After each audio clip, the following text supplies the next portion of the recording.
Hello everyone, and welcome to pros and cons of the demo for the video game Mosaic of the Strange on Not Now Mom, I'm Gaming. These are short videos featuring gameplay clips or screenshots so as not to show too much in the spoiler department. Links to this review are in the description below. Let the reviewing begin. Pros. Mosaics on the scene. This is a fantastic concept.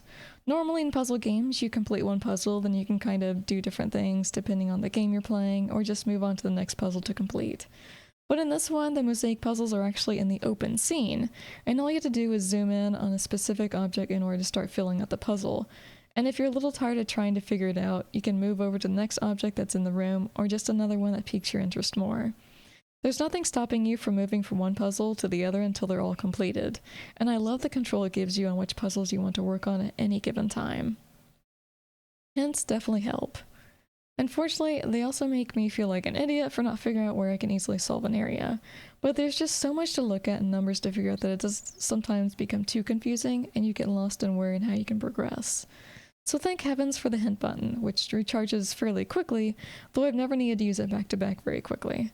Once it helps you out in an area, you can normally keep expanding on your own, but it's a godsend when you're too frustrated to look at all the numbers anymore. Newspaper article to each object. Every object you complete is another sort of clue as to what happened regarding the death within the scene, and I love that it's not as simple as looking at parts of a body and hypothesizing that this happened here and such, or even just looking at an object that could be broken in a way that implies some sort of break-in or struggle. Instead, each object is seemingly different and prompts some type of newspaper article for you to read that stretches a bit beyond what you might normally look into on a crime scene. You don't really know what's going to come up regarding each object, and that kind of gives you the drive to want to complete them. Cons. Colors unclear. The numbers of the squares have 3 different colors to them, and I only understand one of them. That would be great, because it means the area is done. Not that you've got it correct necessarily, but the number amount needed for that area is completed appropriately as far as the number itself. The 2 colors that I don't understand are the white and black. Sometimes numbers will turn black when you're working next to them, and then sometimes they're white. I wondered if the black numbers meant that I could solve the area right now, but that wasn't the case. Some of those numbers had too many questionable spaces to figure out, and the white numbers weren't easy to figure out either. Then I figured maybe the black numbers were ones I couldn't figure out right now, but if that were the case, then it would be the same for the white numbers.